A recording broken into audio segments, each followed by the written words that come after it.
Nandito tayo ngayon sa kahabaan ng Butter Street kung saan kasalukuyang ginaganap ang inaabangan at dinudumog taon-taon na Festival of Filipino Communities, ang Taste of Manila. Umarangkada kahapon ang 2 araw na pagtitipon ng mga Pinoy sa kanto ng Butter Street at Wilson Avenue. Hudyat ng simula nito ang Grand Parade na dinaluhan ng mahigit 50 asosasyon at iba pang Pinoy community. Ang Taste of Manila ay isa sa pinakamalalaking street festivals ng Filipino community sa Canada. Dinaluhan ito ng mahigit 150 vendors na naghanda ng iba't ibang pagkaing Pinoy at nagpapakita ng kulturang kinagisnan ng bawat Pilipino. Meron din itong 3 entablado ang Luzon, Visayas at Mindanao kung saan ipinamalas ng mahigit 300 na performers ang kanilang husay at galing sa larangan ng entertainment.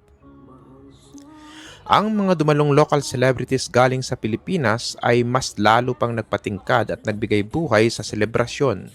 Kabilang dito sina Ruru Madrid, Kailin Alcantara, Ay de las Alas at Inigo Pascual.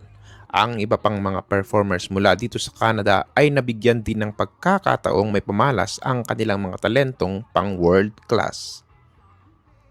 Dumalo din si Toronto Mayor Olivia Chow upang makisaya sa mga Pinoy kalakip ng pagpupugay nito sa mga foreign workers na mas lalo pang nagpapalakas ng ekonomiya ng Canada. Inimok niya ang mga dumalo na magpasalamat sa mga organizers sa napakamakabuluhang selebrasyon na nagpapakita ng tunay na diwa at kultura ng pusong Pinoy, ang pagkakaisa. Bukod sa masasarap na pagkain, hinangaan din ng mga dumalo ang kaayusan ng pagdiriwang at kalinisan sa lugar. Ang ibang mga lahing ay hindi magkamayaw sa papuri at paghanga sa Taste of Manila. Samantala, patuloy pa rin ang pagdagsa ng libo-libong mga tao, mga Pinoy at mga ibang lahi mula sa iba't ibang parte ng Canada para ma-experience ang Taste of Manila.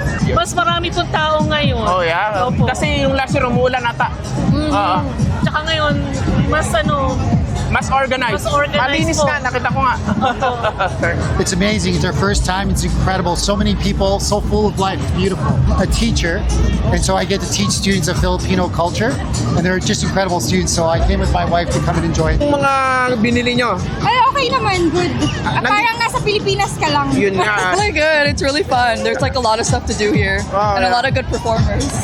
Mula dito sa Toronto, Canada, sa Embatso Patrol number 6, Red Kapusan, para sa Mabuhay Radio Japan Worldwide, walang takot, walang pinapabura.